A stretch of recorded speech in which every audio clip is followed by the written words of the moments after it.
Okay, it looks like a lot of folks are already here. I think we'll go ahead and get started. Hi, my name is Diane, and I am the Illinois Farm to School Network Coordinator and Program Manager for 7 Generations Ahead.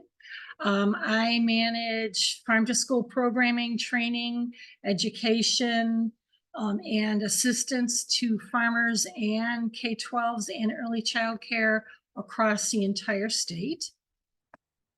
And today we're going to be going through basically all the points you need to understand about school food service and school lunch and how to market into these institutional buyers.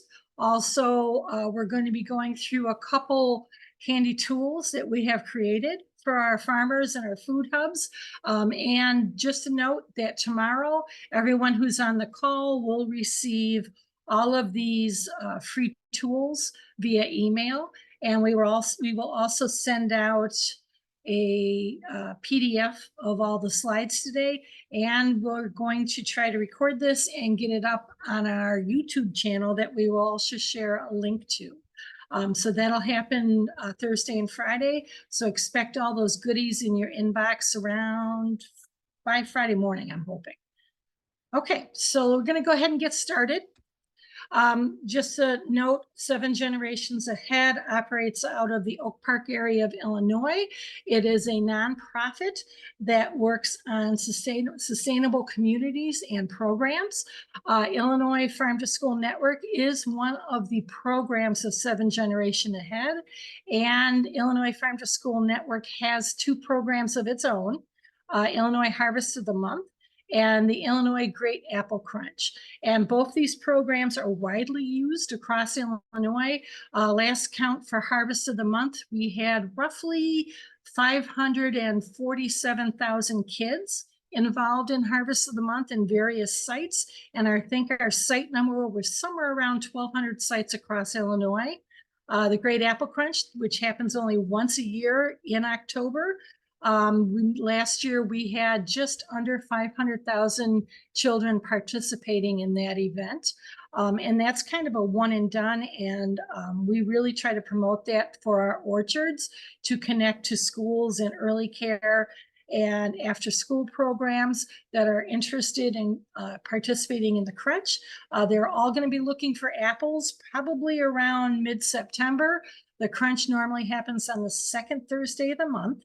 And we also encourage sites that want to register to crunch anytime in October. If they can't manage the second Thursday due to scheduling issues, they can crunch any day in October.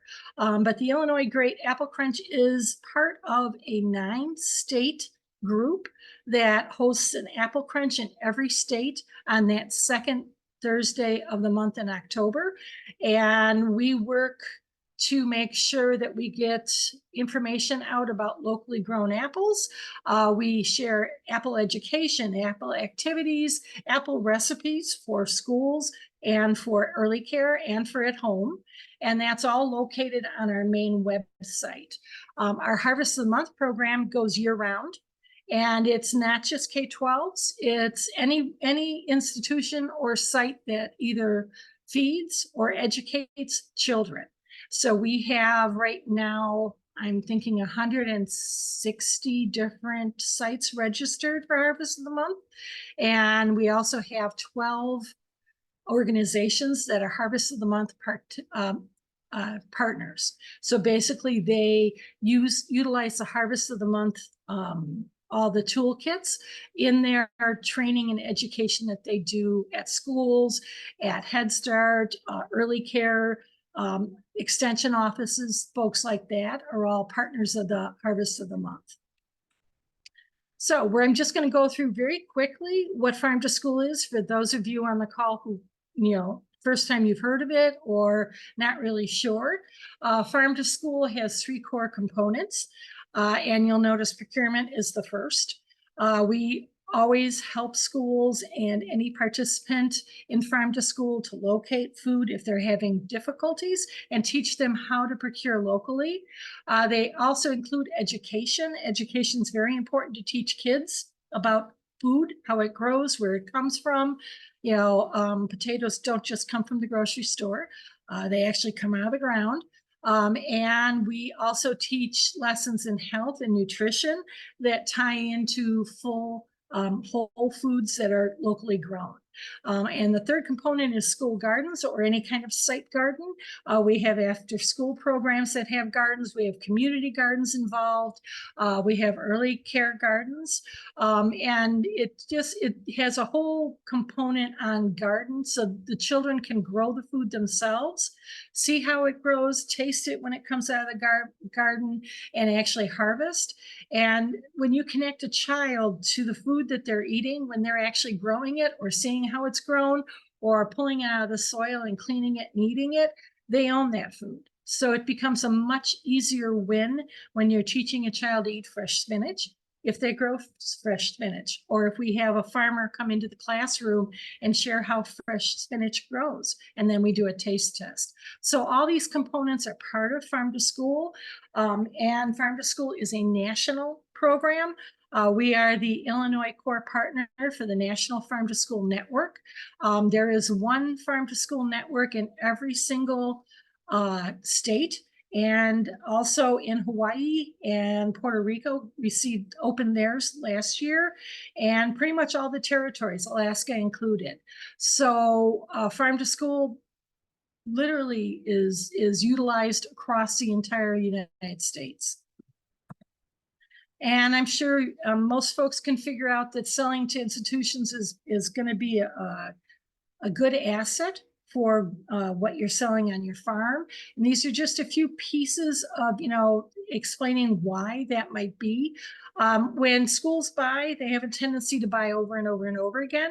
So if your farm's capable of selling one item 5 or 6 or 7 weeks in a row during the season, and that school is partnering with you, they will buy every week, and they will serve it on their salad bars or on their lunch trays or on their breakfast trays. So it's a steady, high volume outlet for sales. It helps you diversify. For those who are going to 5 or 6 farmers markets a week, maybe if you sell into schools, you can cut back 2, maybe 3 farmers markets. It all depends on how you're structured, how your farm business is structured. And it also helps spread recognition. With our programs, we always send information home to parents. We always have our schools connect to community. So everyone knows what they're doing, and your farm name will get out there. And it may help you develop even further business. And it also teaches kids where local food comes from. And that's the next generation of buyers right there. So we're going to dive down very deep. So I'm going to go quickly. If you're confused, you can ask questions at the end of our presentation. And we also communicate back and forth with email, so you can do that as well. You can put questions in the chat. We'll try to answer them at the end of our actual presentation. But first thing I want you to do is consider, think about how a school meal is formulated. Not many folks really know how that happens. They have no idea, right? So it's a very deep process to build school meals. It requires a lot of work on the manager's part, a lot of math, a lot of checking the boxes.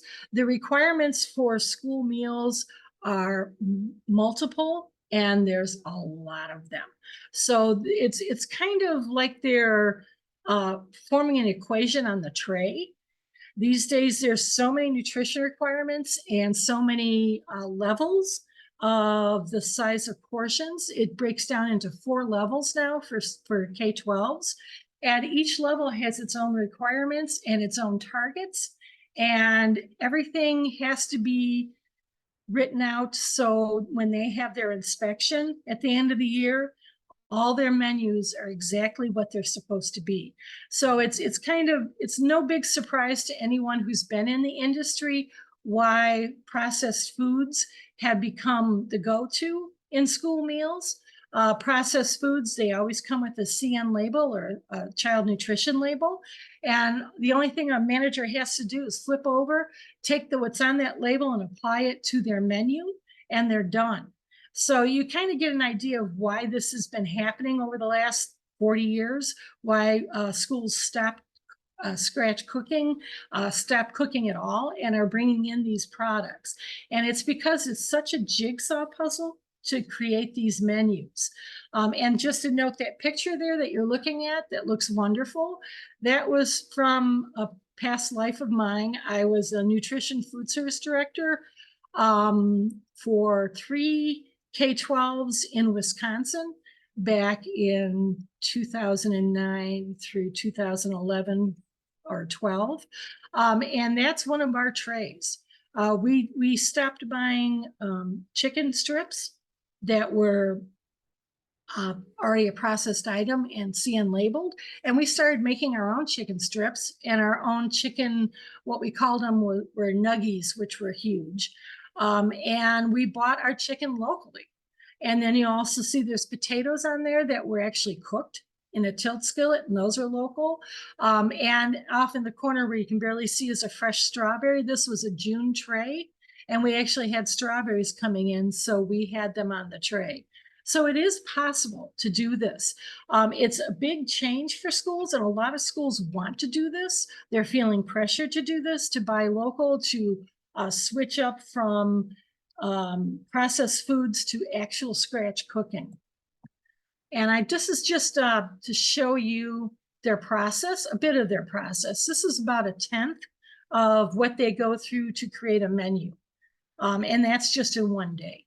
So, you know, it's they're creating all different shapes and sizes of portions, and they're filling in all pieces of nutrition that go on the tray. There's 5 components on every single tray that's required, and they're making sure they have it all. So when you're talking about your foods that you're willing to sell, that you want to sell into schools or into other institutions, you really need to relate your pack sizes to them so they can incorporate your pack sizes into their portion counts. And this is something that they have tools to do, but they still manually have to do the math. So they're going to be taking your pack size and the size of, say, if it's a potato, what size potato is, and they're going to be figuring out how many portions they can get out of one case. And that's really important to schools. They really need to dig down so they have an understanding of where your food weighs in. So sharing samples with them is always great, because they can, you know, if you grow potatoes, for an example, and you share 1 5-pound bag with them so they can see what your potatoes look like, they will actually take that into the kitchen and they'll weigh every single one of those potatoes and then draw an average. And that average actually helps them create the menus and list the portion sizes correctly on their menus. So it's an interesting process, and they're going to need a little information from you to get there. And we're going to now talk a little bit about school procurement. School procurement is a beast. It really is. When I was running school nutrition departments, I started off just as every other school district does, with probably 70% of everything was processed. And first thing we did was add salad bars. But when I started buying local, I had to start following procurement rules to buy locally. And there's 3 main procurement rules that are in every school across every state. And they're bidding processes. So you'll see the micro purchase is the smallest purchase they can make. And they can very easily buy local with this. They just can't repeat it over and over and over again, because then it's no longer a one and done. Now it's something that they want to buy for 3 months in a row. But if they wanted to just buy apples for the apple crunch, they can consider that a micro purchase as long as they're not exceeding the $10,000 limit. And they can buy apples for that one celebration in October. The next would be a small purchase. And this is what everyone calls 3 bids and a buy, or 3 bids and you're done. And what they do is they look for you. You don't have to come to them. They search if they want to buy greens, or if they want to buy a couple different items for their salad bars. They'll actually run farm searches and find out who's growing in their area. And then they have to actually contact 3 separate farms, or if it's an area that doesn't have many farms, they have to at least make the attempt. And then they have to tell you what they want to buy. They have to write out specs for what they want to buy and share it with you and ask for quotes. And we were in a very rural area of Wisconsin when I was doing this. But oddly enough, there weren't a lot of farms around us. We had a handful. So when I worked the small purchase option, I made every attempt to find 3 growers. And sometimes I found 3, sometimes I found 2, sometimes I only found 1. But I still followed the process and noted it, so I wouldn't be in trouble when I had my review for not at least trying to focus on 3 buyers. And the last one is for those big school districts. It's a large purchase. Every school district has what they call a primary distributor. Their primary is the one who supplies them with paper products, cleaning products, food, perishable food, pretty much everything. And that goes out to bid in a big way because schools spend an awful lot of money on food. They really do. The larger the district, the more they spend. And so these purchases are almost always over $250,000 for the year. And they go out as a large formal bid. And you'll see these bids show up in local newspapers. They'll actually publicize them at any institution they can in their community. So if it's a smaller town, they'll publicize it at the library, at the city hall. They'll put it in a local newspaper if there is one. Or if there's an online paper, they will actually go out to bid in that online paper. But it is quite a process. And they do this usually with a 1, 3, or 5-year contract. So if they're buying locally, like say CPS, Chicago Public, they're going to be doing this large purchase for local foods as well. So they're looking for much larger producers and farms and food hubs that can supply them with enough food to at least reach half their district. And CPS's district, last count, Chicago Public had 780,000 kids. So you can see the problem right off the bat. They're cutting it into slices and bringing in local, but only in slices. And that's because they can't find producers that can supply them with that much food. But it is possible with any other size school district. Even Elgin, which is the 3rd largest district in the state, they are starting to procure locally again. They were in the beginning before COVID, and now it took them a long time to get back to it, but they're starting to look at it now. And they're starting to look at their options. And that's because of the local food and schools funding that came through at the beginning of last summer. And it gives them the opportunity to start back up again because they're funded now to buy local. And what you'll see is most schools will require deliveries within scheduled time windows. Some sites may even have further restrictions based on their HACCP, which is a food safety plan. They may require to scan the boxes for temperature when they come in. They'll have a listing of everything they require for delivery on their bid spec. And they also will have a listing of their billing cycle. Now, so I know a lot of smaller farms can't do a net 90. It's really difficult for them. So you can always request a net 30 or something's in along that range if you look at this and cannot manage a net 60 or 90, because a normal school biller, that's what they're going to use. They're paying bills on a net 60 or a net 90. And so if you can't wait 90 days, all you have to do is ask for adjustment. Ask them to consider an adjustment in their billing cycle. And almost every school will. CPS probably not, but everyone else will. The bigger they are, the harder it is for them to make changes. The smaller the school district, the more open they are for making adjustments and changes. So we're going to talk about a forward contract now. I'm wondering how many of you folks actually use a forward contract or have heard of them. Forward contracts are relatively new in Illinois for schools. There's not a lot of guidance on there for forward contracts, but ISB is looking into it and working on guidance for developing a forward contract process. And basically, forward contracting is establishing in advance when the product is going to be needed and delivered. So when it comes down to farm to school, it's very interesting because almost all farm to school purchasing is done well ahead of when they expect the food to be delivered. So you'll see schools reaching out in September, but they'll be looking for spring, right? Or summer for their summer food service. They may be looking for some fall items, but the schools who regularly purchase locally will do it in advance. They'll start planning in advance so they can set their menus in advance and they can actually get all their ducks in a row in advance. So this is basically a great option for farms, especially for small farms, because they're allowing you to plan your, decide what you're planting and how much you're planting because you have a locked-in customer. And it is a contract just like any other. Forward contracting is where you both come to an agreement and you sign it. And aside of severe weather issues or, crop destruction, or disruption, it goes on pretty much without a hitch.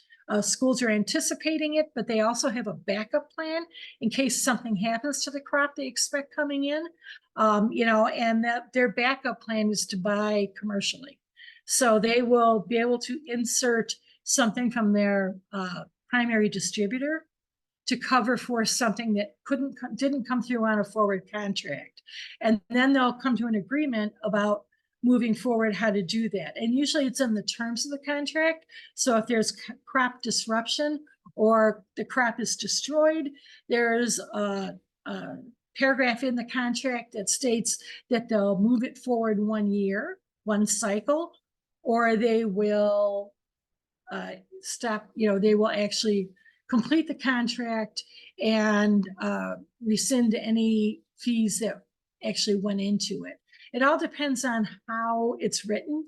There are examples for forward contracts, and I think Illinois is going to have one for their schools within the next year, I'm hoping. And when they do that, they will also make one for farms.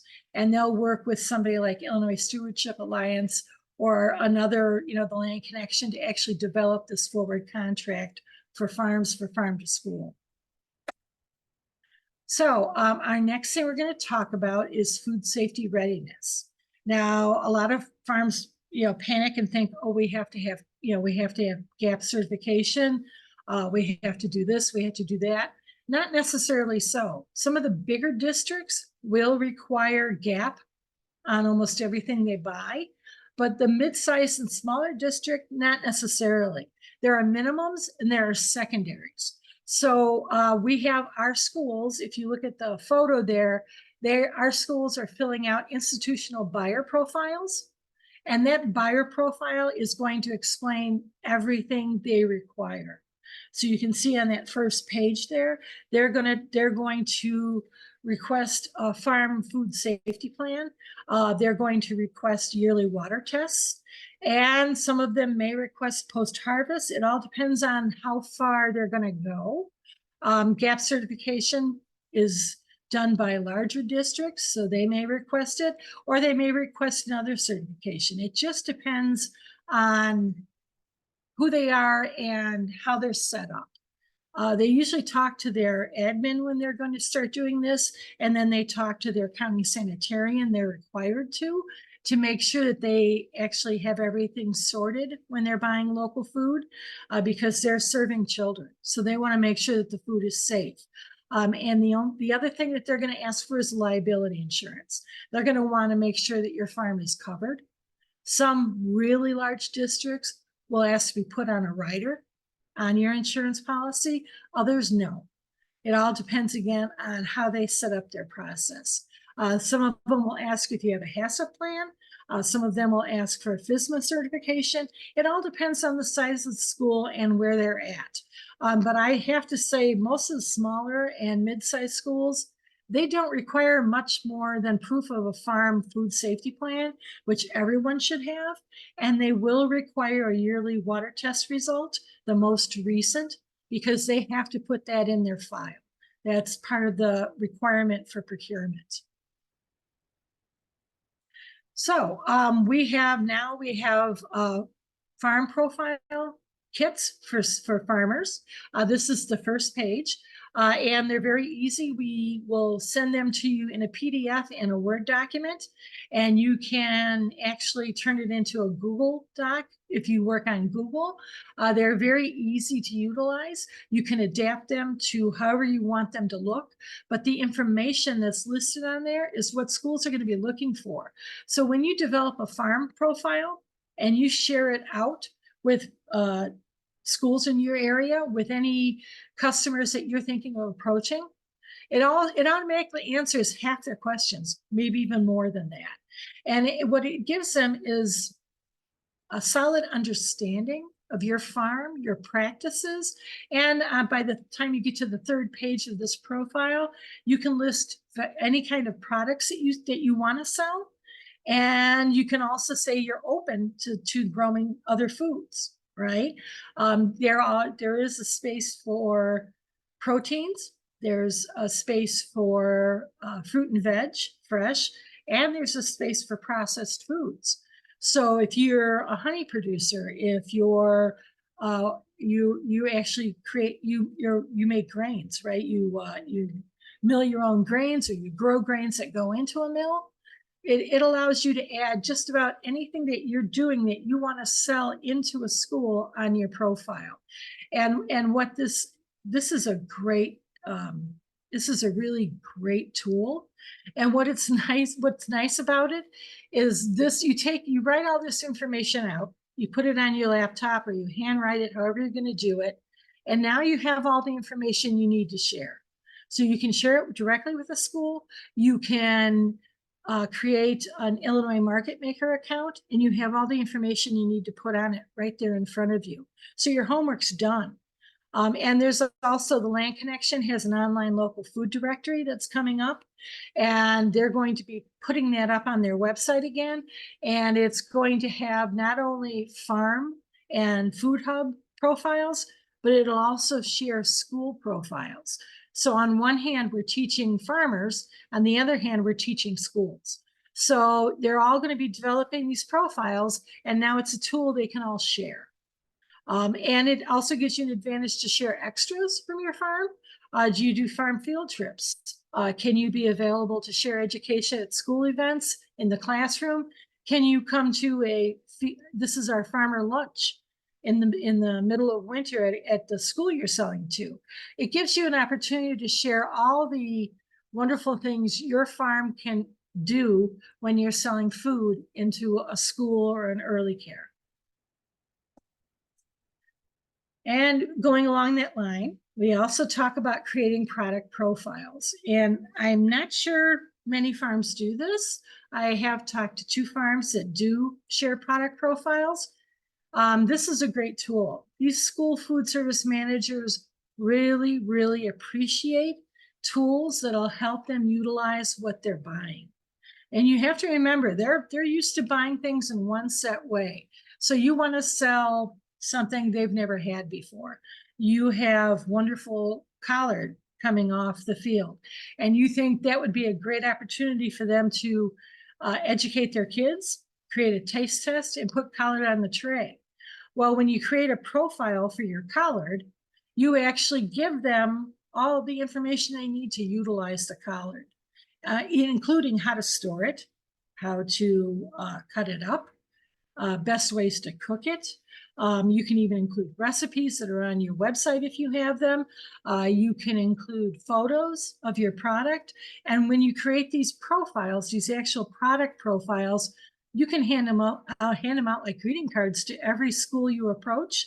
When you come to a farmer meet and greet, where we have schools and farms in the same room, you now have, just like a business card, you have things to hand out to folks.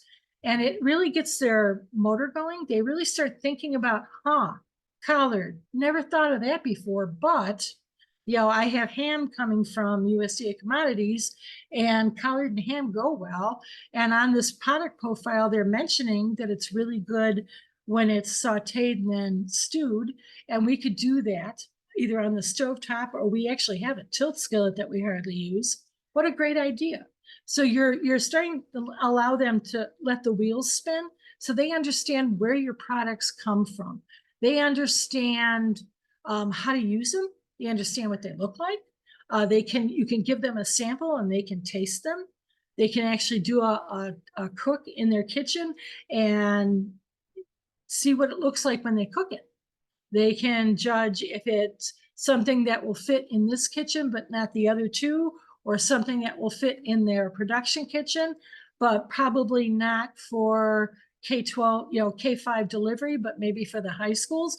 They'll be able to start to see where these products will fit into what they're already doing and how they can expand what they're doing to utilize the products. So, this is part of that communication that we always tell everyone. You're both speaking two different languages. School food service managers talk one way, farmers talk another way, processors totally different. And it's learning how to speak everyone's language, learning how to apply what you do to what they do. And it can really make a big difference as far as how many school buyers you end up with in a year, how you can expand that. School food service directors talk a lot. I was one, so I know. We share a lot of information. We have schools in Illinois right now that are cooking 100% from scratch or 80% from scratch. And now they're sharing out their recipes that they already built using local products to schools who are just starting. So this is great network that you can become a part of by just creating tools for your schools and your early care, and maybe even another institution like a hospital cafeteria, tools that they can use, right? And then you can really start your institutional selling will really start to take shape in your farm, in your farm profile and your farm planning. And you can, every year you can move it just a notch further up, or you can hold and reassess, or you can decide that maybe selling collard wasn't such a good idea, and maybe you could switch to another item. But it gives you a chance to experiment, gives them a chance to understand and experiment, and it also gives you a chance to connect.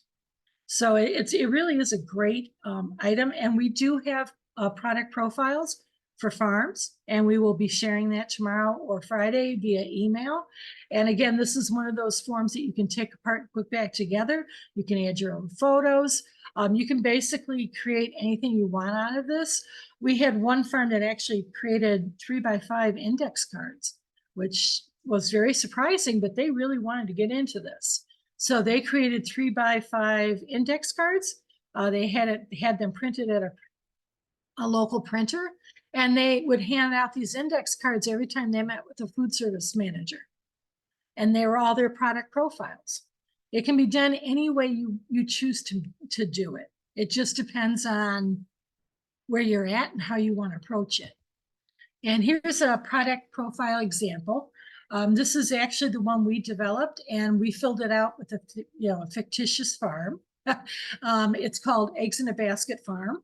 And this is pretty much how it can be utilized. So if you look over this form, you can see that they've listed the product name, and this can be any product you're selling that you want to sell to schools. It could be tomatoes, it could be winter squash, it could be pretty much anything. You're going to tell them when it's seasonally available. So for schools, it's always nice for September. So winter squash it is. You could also do, if there's a huge glut at the end of summer, you could get rid of some of your seconds and you could sell off peppers, tomatoes, anything you want, because schools aren't going to give them out whole. They're cutting them up, right? And so if you share information about a second price being, this percentage less than, the perfect item, right? And you're willing to sell seconds to them, then they may use seconds to cut up in their salad bar. And this is something you could add to your product profile. You could create a product second profile and a primary profile all in one. So you could take your green peppers or your bell peppers and you could create a dual profile for it. So, if you look at this, it's really a great way. When you hand these out, even if you just print them off at home on a sheet of paper, you hand these out to a school, you're giving them, again, a tool that they can work with, right? And if you have recipes if you have a website, a farm website, you have recipes, you can share that. You can share your contact information, and you can share photos of your products. You can put your, when you see the egg grill on top, you could put your logo up there if you have a farm logo. It goes any way that it works for you. And it gives, again, another tool to this very stressed out food service director or manager who really wants to buy the food, really wants to improve what they're putting on the tray, and really wants to start farm to school in earnest. This gives them a tool they can use. And then they'll know, they'll know what you're selling, what you're suggesting they buy, great profiles on the items. You can tell them how to store the products. You can pretty much tell them anything you want that's important. And so this could go with your farm profile. And trust me, when you hand these to schools, they'll love you for it. They really will. Because if you give them a couple small samples and hand them these profiles and your farm profile that basically talks about your farm safety, food safety, what you do, what you grow, a little chunk about what the farm is, is it a third generation farm? Is it brand new? Is it an urban farm? Is it, a very rural farm that sells into 3 different farmers markets? You can share all that information on these profiles, and it really helps. We had an early childcare site that wanted to buy local. They found one small farm that was near their location, but it was difficult for them to get product in because an early care site doesn't have really high volumes, right? They have much lower volumes. So it was really hard to get the farm to deliver that small amount. But the farm was at the farmer's market that was in the same town. So what the early care center did, they would actually create a field trip where they brought their small children to the farmer's market on a Wednesday afternoon, and they actually bought from the farms that they wanted to buy from. So again, if you list the farmers markets you're at, a smaller district or an early care center or an after school program, it's a great opportunity for them to get their children out in front of farmers and actually buy your product and pick it up. You'll have it, packaged for them already because they will have ordered it, and they'll go in and pick up what they bought from you and pay you for it. So it's a great idea to make sure you think of every aspect of your farm, every aspect of your business, and how this can fit in to institutional sales and where you want to take this. So I'm going to talk a little bit, as soon as I take a sip of water here, about the advantages that are coming up, opportunities and resources that we have available now for farmers and for food hubs. Okay, the first one is bringing the farm to school. It was created by NCAT and by National Farm to School Network. And this is a full toolkit with resources for producers. And it actually comes down to farm planning. They actually have where you can go online and you can listen in on pre-recorded classes about how to adjust your farm planning to include institutions. It goes from the very top all the way through the entire process, and it has wonderful resources. They're all free. They're all right there for the taking.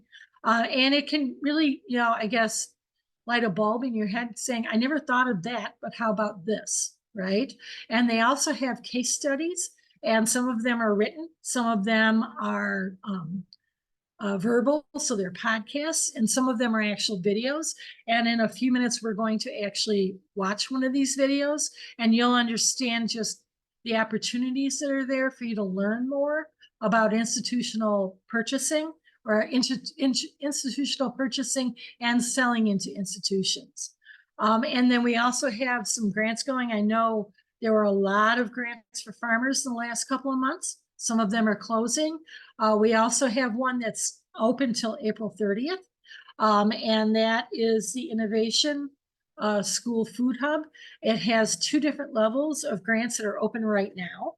And one is a Spark Level Award that is up to $75,000 for 1 year. And the other one is an Innovation Award. And that's where you actually devise how you're going to connect your food to schools and develop pathways. That's a $250,000 award, and that is for 2 years. So both of these are available now. We'll share the actual link with you in our follow-up email. And you can, they're very easy to write for. This is USDA money coming down, but we wrote the applications and the process. It was Illinois and 3 other states that participated in this. And the application process is so much easier than it would be if you were filling out a USDA application.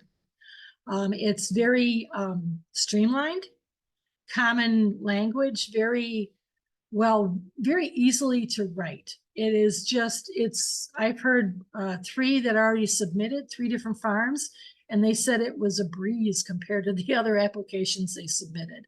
So this is one opportunity that's here. It will be going, this opportunity will be rotating for 4 years. So the Innovation Hub grant will have 2 cycles, and the Spark Awards will have 4 cycles for the next 4 years.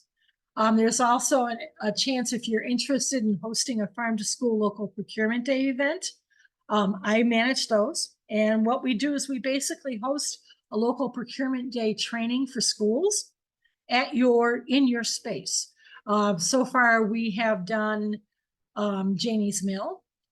We have done the Common Market in Chicago, which is a distributor/food hub. And we have also done Beyond Green Partners, who teaches scratch cooking to schools. And we are going to be doing local procurement day events through next winter. So we have 6 slots altogether that are open. Anyone who's interested can connect to us. It can be on site at a farm. It can be on site at your processing facility. It can be on site at a college where you're managing a garden. Anywhere that you're connecting local food to selling to the community, you can request to host a Farm to School procurement day. Very easy. We don't ask much of you. We just figure out the logistics, how many folks you can have in the room, and then we look to figure out how we can get a projector and a screen in there so we can show a training. We always ask for a tour, so you can host a tour of your facility or your farm. And then we do a quick training for local procurement with the schools that are there. And then the host gets to share everything about their facility or their farm, or what they do. And they usually go about 2 to 3 hours, depending upon the host site. But it's a great opportunity to get your name out there and to actually have schools show up in person. And then there's always our newsletter. If you don't get the newsletter, you really should. If you're interested in selling into Farm to School, we share all the grants that are out there. We share all the opportunities, education, events, and resources that are out there. And we also share our trainings, so you can learn more about our trainings that have come up. We do trainings at the Everything Local Conference in January every year. We do online trainings and in-person trainings for farms. So, that's all part of our newsletter. And it's a great opportunity for everyone to be abreast of what's happening. You know, and then you can always shoot emails to me if you have questions about something you saw in the newsletter. We do have 3 different sections. We share schools, early care, and then farmers. So there's full resource sections, grants, and events and trainings for each group on that newsletter. So now we are going to try to show you a video. I'm going to let we're going to go to the next slide and hopefully it'll start. This is one of the Bringing Farm to School videos, and it's an interview with a child nutrition director, and it's from her perspective when she started purchasing from farms. So it's a great opportunity. It's only about 9 or 10 minutes, but it's a great opportunity to hear it from her side. So you have more of an understanding of what schools are looking for and what they do when they get the food and all sorts of things in between. So we are going to go to the next screen and hopefully we will be able to start this. Let's see if I can wake my mouse up. Let us know if you in the chat if you can't hear the video and we'll make some adjustments.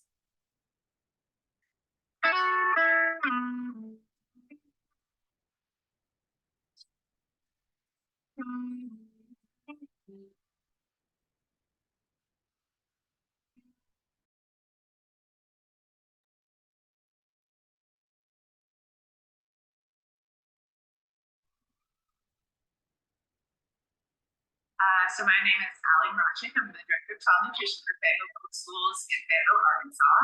We have around 10,000 students that are enrolled with our district and 15 serving sites and 16 schools. One of them is a virtual school. Our free and reduced rate for this school year is 41%. So it has increased slightly since the previous year.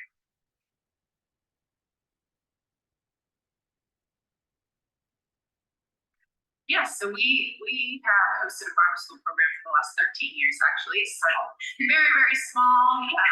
Many child nutrition directors go, and slowly over the last decade or so, we've grown into a district-wide program, and we have local foods in our breakfast, lunch, and lunch program, as well as our emergency meal packs for the school year now to make sure that we're feeding students during the COVID pandemic.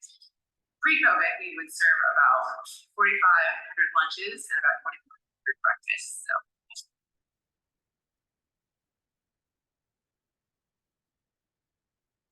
yeah, I think some of the challenges can be that farmers at times are a little weary to sell to schools because they think it's just a big, scary institution, and they're just unsure because maybe they've never sold to that type of market before. So kind of like the mentality, I don't know if I'm interested. So I think talking through our program with growers and kind of showing them that it really has to work for their business to make sense for both of us, and you know, talking about the products that we have and how we can work into the menu. Sometimes price can be a barrier, but the way that we do that in Fayetteville is that if there's a local product we would like to buy, but it's a little higher than our non-local products, we'll just showcase it here and there on the menu or put it into a taste test instead of putting it on the standard menu cycle. So there's room for all sorts of pricing on a school menu. It's just the frequency that someone might purchase the local item.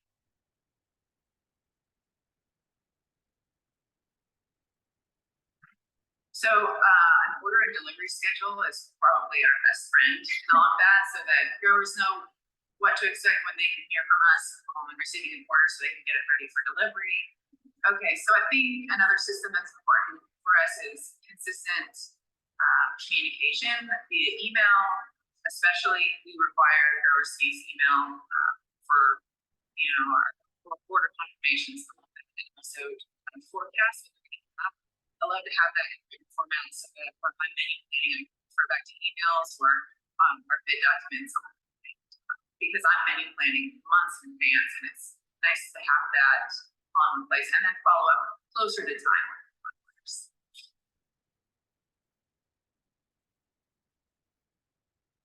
Yeah, some of our most successful products are apples, because we serve them so often anyway. It's easy to just replace a non-local apple with a local apple into, breakfast, lunch, even snack.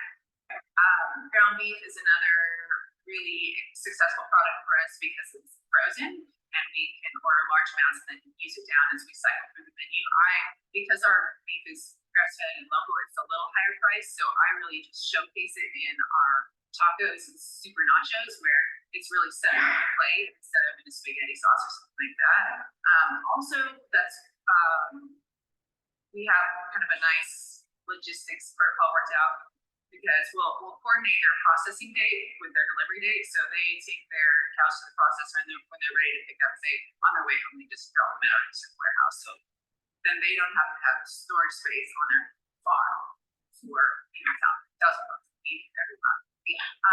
Rice is really nice. It's shelf stable. I mean, we can buy a truckload at a time and use it down. That's really helpful for us because then we have the consistency, and the grower has made one delivery. They get, one check, and then they can kind of mark it off. Also, for the summer program and in the spring and fall, thankfully we have 4 seasons, so we're able to showcase a lot of fresh product in the fall and into the spring: strawberries, tomatoes, bell peppers, things like that.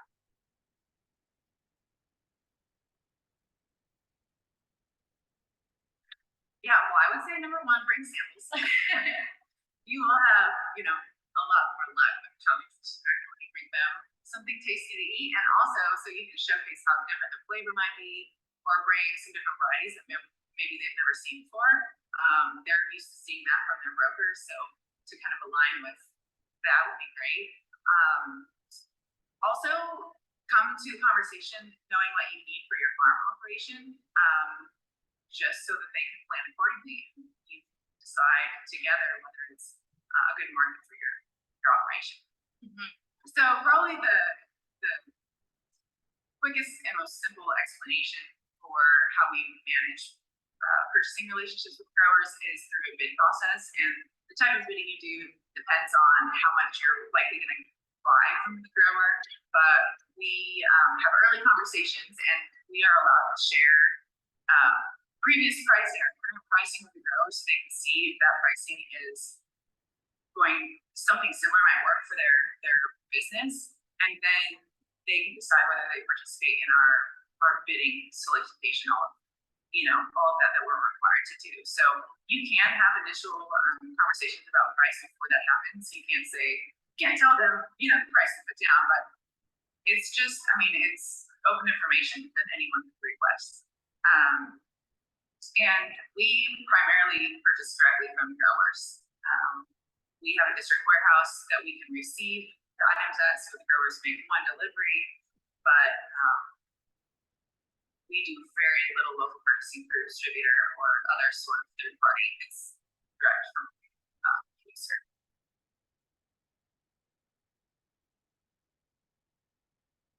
So we continue to purchase local products from our growers. It's less, mostly because we're feeding fewer kids in general.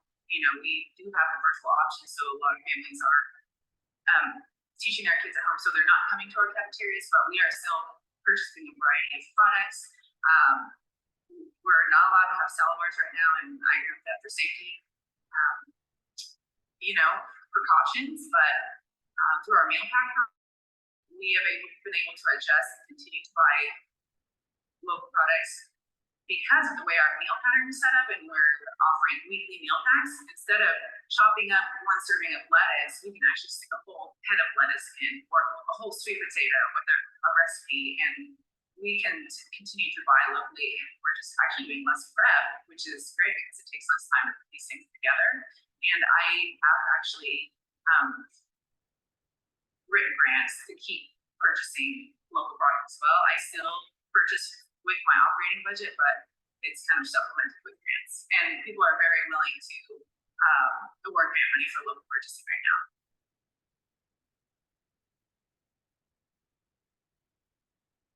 Yeah, so we have various meal packs depending on the number of days that students go to school. So these meal packs are for them to take a commitment when they're learning virtually, whether they're completely virtual or just a few days a week. So, and actually, in a few weeks, we'll be starting to offer weekend meals as well. So we'll just include the weekend meals in those meal packs. But basically, it's every food group component that we are required to serve packaged and put into like a large bag. So it's all the breakfast components, all the lunch components, including milk, and they're frozen, and so we can keep them safer because they're frozen, and then there's more wiggle room to get them home to families and get them into refrigeration, and so that has worked really well for our community and our district.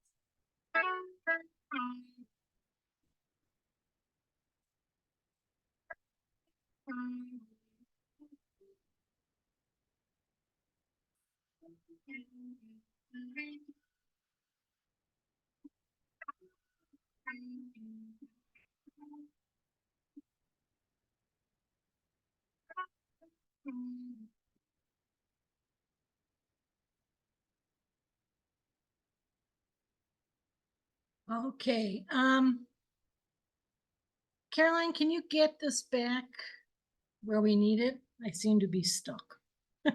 If you press escape, maybe, Oh, or there. the, yeah, there you go. Okay, all right, here we are. Okay, so that about does everything that I was going to talk about with you today. I will be sending out those emails either tomorrow or Friday with all the links and with all the pieces that I mentioned, the profile sheets, you know, all the resource links, everything like that will come to you tomorrow. And I guess now what we'll do is we'll take any questions. If anyone has a question, they can go ahead and just shout it out, unmute yourself and ask. And then we'll also go through the ones that are in the chat.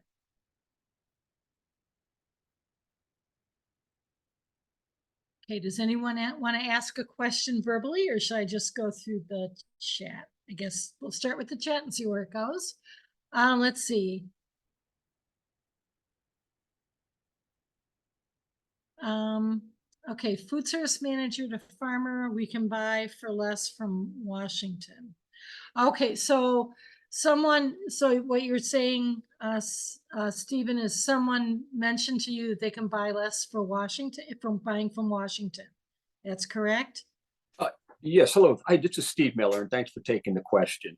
You know, Diane, I've tried to approach schools before, and you know, we can talk about all the good things, but you know, you talk to them for a bit, and they go, "Well, how much?" "Oh, we can't. We can buy from Washington for less than that." End of story. They don't have any interest. How do we get over that?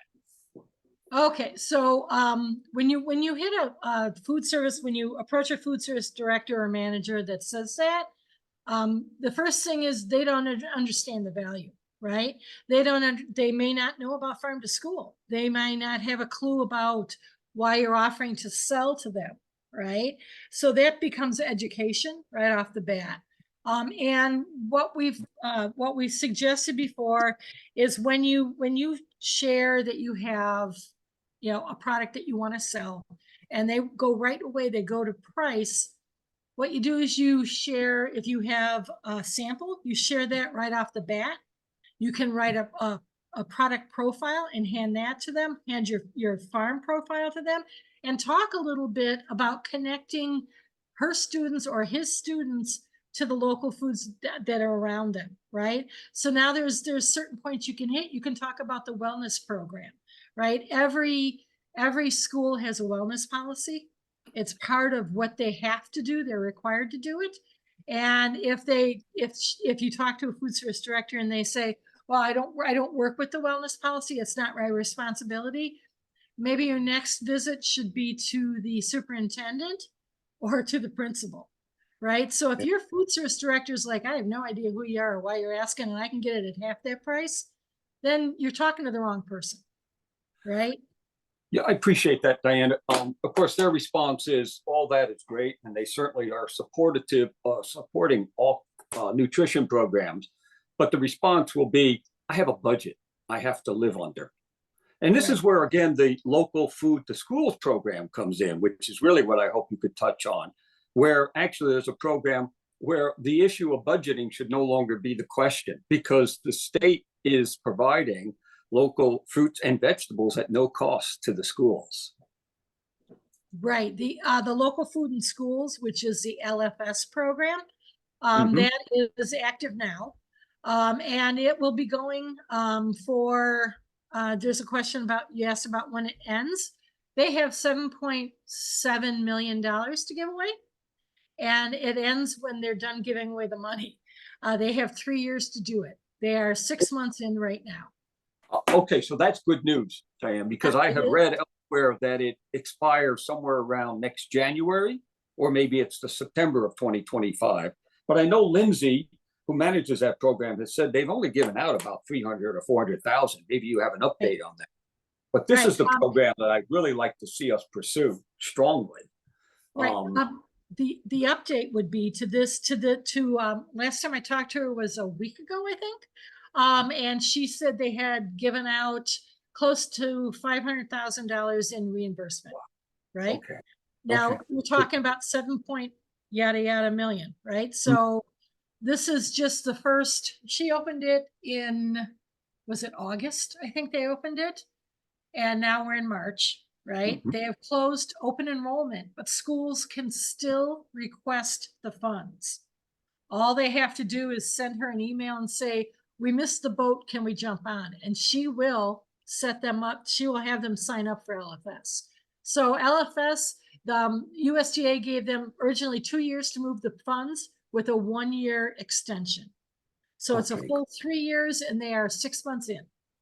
Great, great. Just for the group overall, I want them to know, when I said I struck out in attempting to do this in prior years to reach out to schools because of the budgetary constraints, I will let you know we've been making great progress with a local school here that after bringing the LFS program to their attention, which they were not aware of, they have applied for it, have finished the training session, and are looking forward to purchasing apples from us locally that we'll deliver next fall. So I'm very encouraged by the LFS program.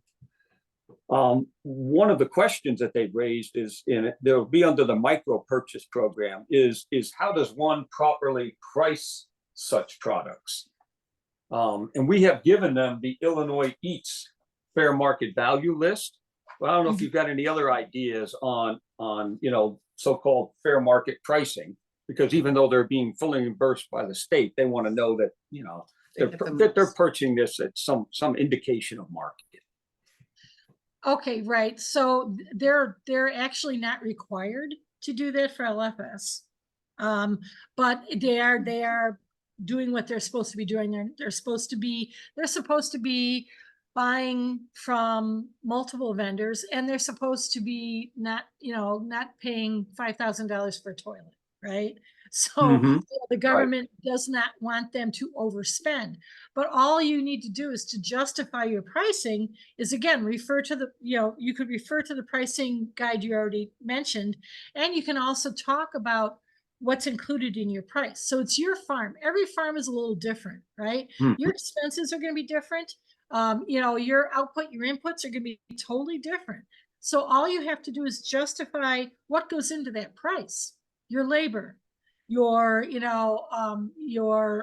land, if you're renting land, the land rent, the price to rent the land, everything that you do, your packaging, your storage, the truck you deliver in, everything is included in that price, right? And you should be able to make a living from this price. And they will understand that if you mention everything that goes into it, right? So if you're selling, say, a tomato and your tomatoes are more expensive, well, it's because when you're growing tomatoes, it's a whole different ball game from when they're buying tomatoes from Florida, right? So you just have to show them how you're doing it and why it's different. Well, I also understand, Diane, that the LFS funds can be used not only for the direct purchase of fruit and vegetables, but also for storage costs and transportation costs. Does that sound reasonable to you?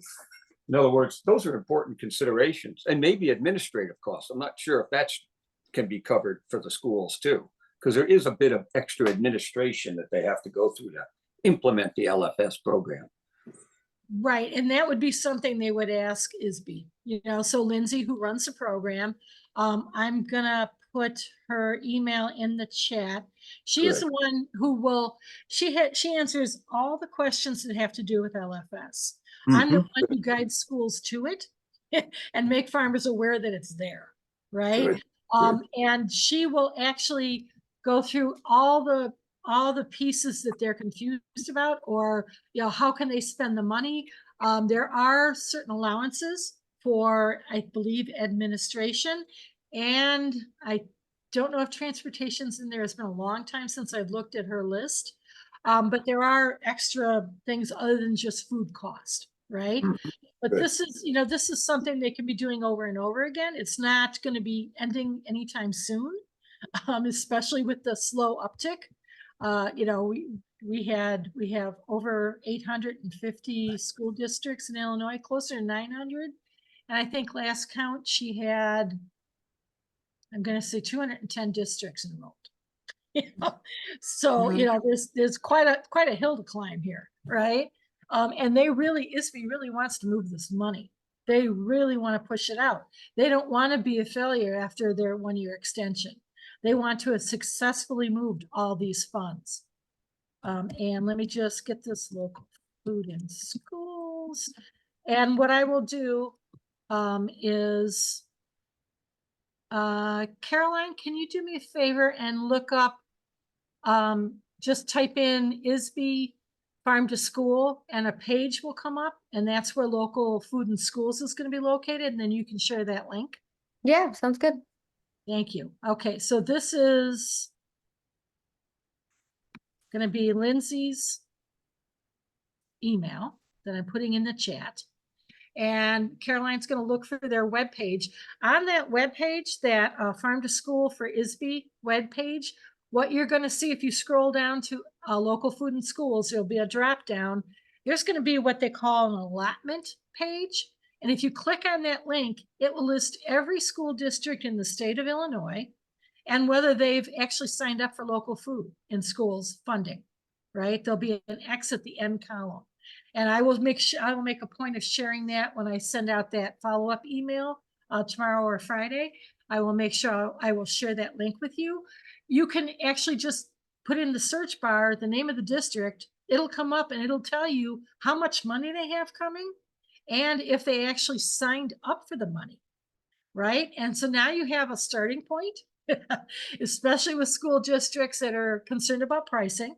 Oh, thank you very much, Caroline. If they're concerned about pricing, they can get their feet wet with LFS and they can do this for probably 2 years, easy. And they can just requesting a refill on their expense account. LFS funds is more like an expense account for schools. They buy local, then they submit what they purchased and they get reimbursed, and the expense account just dwindles down. When they hit zero, they can request a refill. And then ISB, as long as they have funds, will refill their account.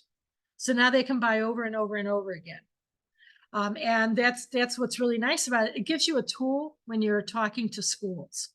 Have you signed up for LFS? Do you know what LFS is? Do you know there's money on the table that you don't have, right? And you could be buying local food. Okay, so that's a great opportunity for farmers to sell food into schools, especially now. And just an FYI, we are looking at pushing policy, hoping that this LFS program is successful. And once it is, because we're really pushing for it, we're going to try to develop policy to get Illinois' own LFS program installed with a budget, which is not easy in Illinois. But we are going to try. So we're really pushing to make LFS funding successful. It's really important to us because there are other schools, other states that have funding for buying local food. Michigan is one. They have the 10 cents a meal program, where anytime a school puts a local product on a tray, they get 10 cents for every meal they sold that day. and it's a reimbursement. Again, this is another great idea. It's a great way to get schools to buy and to actually move Michigan products before you buy from California or Texas or Florida, right? So we are going to be pushing for that hard, and that's why I really have been working with LFS with schools for the last 6 months to really get them to sign up and to use those funds, because if it's successful, we can push for a permanent state program. Okay, and I'm looking through, I see Kelly said, have you seen this successful with schools that use outside vendors? Kelly, if you're still on, were you talking about a school food service management company? Yes, so yeah, schools that use an outside contractor that provides the breakfast and lunches. Okay, in that case, my first thought is outside vendors cannot sign up for LFS. They're not allowed. The school district has to sign up for those funds, right? And so the school district can sign up at any point in time for LFS funds. And if they have an outside vendor who's delivering meals, right?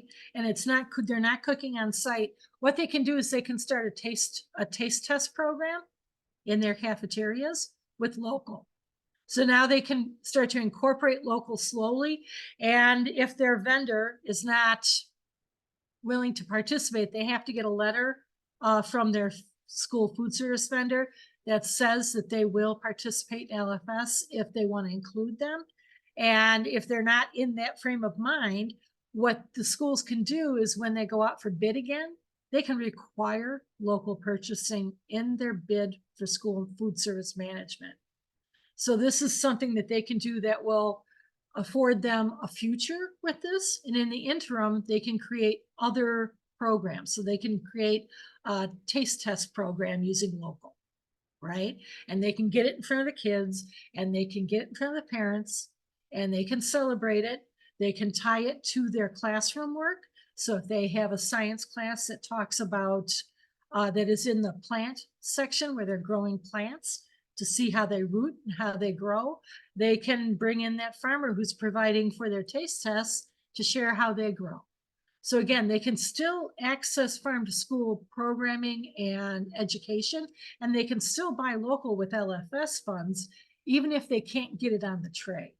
So, you know, some areas are easier than others.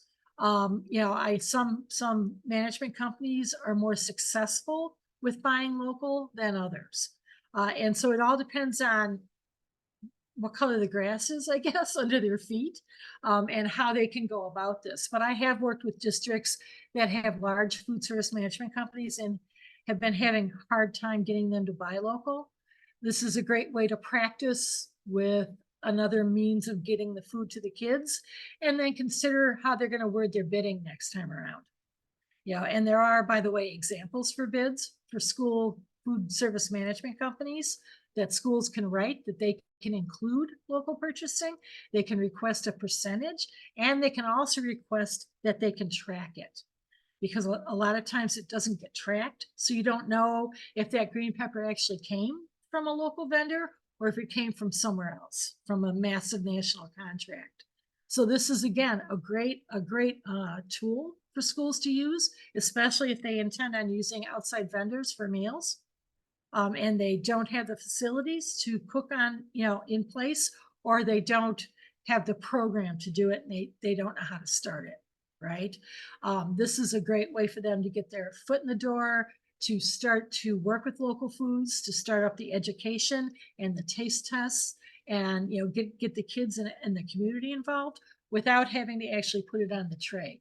But I really strongly suggest they talk to their food service management company or their meal provider, if that's what's happening, and have a conversation with them first, right?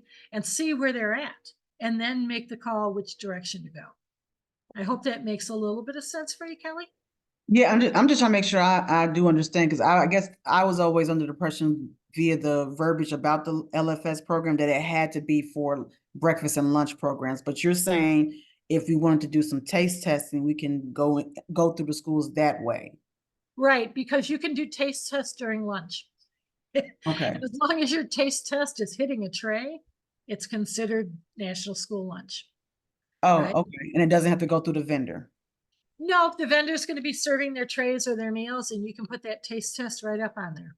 Okay, well, no, Right. that's very helpful then in regards to promoting the program, because I was under the impression it had to be through, if they have a vendor, it has to go through them, because it has to be through their breakfast and lunch program. So that's very helpful information. Yeah, I talked to Lindsay about this a while back, and she pretty much said that it can be taste tests. So what you can do, in the very beginning, they didn't have that in there.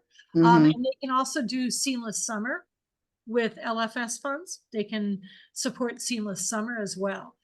So what I would suggest, if you have questions, you can contact her on that via that email address and Okay, ask her to verify, is this really, or is there, something that Diane missed? Is there a point that she missed that they have to do this first?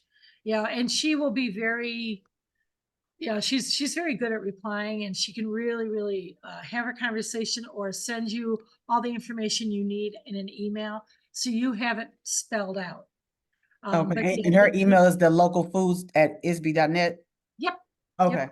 Yep, that's pretty much, she switched to a main email because she was being swamped Yeah. on her other email. So they developed a local foods at ISB, which is great, by the way. Think about that. First time Mm. ever at ISB. So, things are changing, and it's really good to see it. It's great to see it. And I'm very excited about the progression that's happening in the state, especially with all the funding that's coming in now as well. There's funding on either side right now for schools and for farms, and for farmers and for processors, even for food hubs.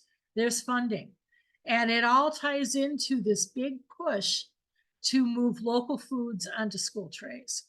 So it's a great, things are popping right now. I think I must be working 60 hours a week as it is, because it just never seems to get done. But I am so excited about this. I haven't been smiling this much in 10 years. I've been running Farm to School for Illinois for 10 years, and I haven't been grinning like this for 10 years. Now I look like the Cheshire Cat. So this is a wonderful way to get your feet wet. It's a wonderful tool to take to schools. LFS funding, come on. First thing you say is, why are you leaving money on the table? What's going on here? You have money and it can be replenished, until all these funds are gone. Why are you not taking advantage of something that could be really great for your kids? Right? It is a wonderful way to I guess step into this realm. So does anyone else have a question? Anyone? Before we close, we're a little bit early, but I'm running out of voice. So unless somebody has a question, we will be sending out this email either tomorrow or the next day with all these links. And I wrote down the extra links to add with the slides. And if we are successful with recording, we will be sharing that as well on our YouTube channel. So I'm going to wait a second. Anyone else want to speak up? Going once, going twice. Okay, it looks like we're pretty much done here. I hope I answered any questions you had, or helped you figure out the puzzle of selling local into schools. If you have any other questions, please send me an email at the email address that's on the screen. I talk to farms all the time. I talk to schools, early care, even juvenile justice centers. Yeah, it's endless, and Farm to School can really be applied anywhere. So I'm going to thank everyone for attending today. Thank you so much for being such a great audience. And I will see you on the upside, and expect an email from us before week's end.